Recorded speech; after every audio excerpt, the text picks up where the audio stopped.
Nasib 3 oknum anggota Polres Ogan Komering Ulu, OKU, yang diduga terlibat dalam penembakan Padli bin Indri Kalfi alias P, 29, orang dengan gangguan jiwa, ODGJ, hingga tewas.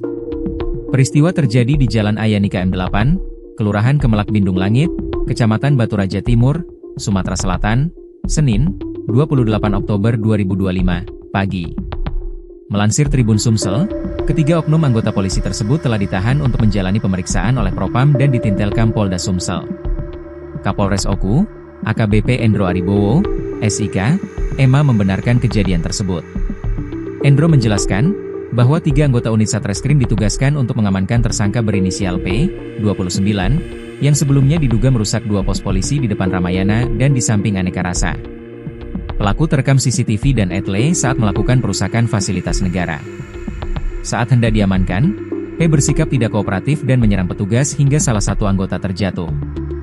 Petugas telah melepaskan 6 kali tembakan peringatan ke udara, namun pelaku terus mengancam keselamatan petugas, jelas Kapolres. Ia menambahkan, setelah tembakan dilepaskan, korban segera dievakuasi oleh anggota polisi dibantu warga dan TNI ke rumah sakit. Kami turut berduka cita sedalam-dalamnya atas kejadian ini. 3 anggota yang terlibat sudah diamankan dan ditempatkan di tempat khusus untuk menjalani pemeriksaan oleh Propam dan ditintelkam Polda Sumsel, ujarnya. Kapolres OKU menyatakan pihaknya akan mendalami informasi soal dugaan gangguan kejiwaan korban.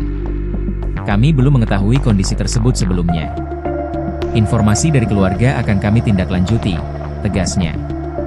Selain itu, Kapolres menyebut korban juga memiliki rekam jejak digital yang menunjukkan unggahan berisi ujaran kebencian terhadap institusi Polri di media sosial.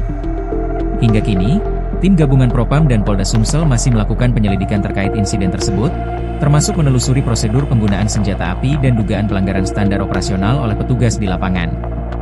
Sementara itu, keluarga korban merasa terpukul atas kejadian tersebut. Indri Kalfi, ayah Padli, menyayangkan tindakan polisi yang menembak anaknya hingga tewas. Menurutnya, Padli menunjukkan gejala orang dengan gangguan jiwa, ODGJ, dalam beberapa waktu terakhir. Anakku itu gilo, kalau memang salah tangkap bae, jangan ditembak, ujar Indri Kalfi dengan nada sedih. Ia juga menceritakan bahwa beberapa hari sebelum kejadian, Padli sempat berbicara ngawur dan mengaku ingin menemui Menteri Pertahanan Prabowo Subianto. Seperti diketahui, peristiwa penembakan ini terekam dalam video amatir yang beredar di media sosial dan langsung menyita perhatian masyarakat Batu Raja.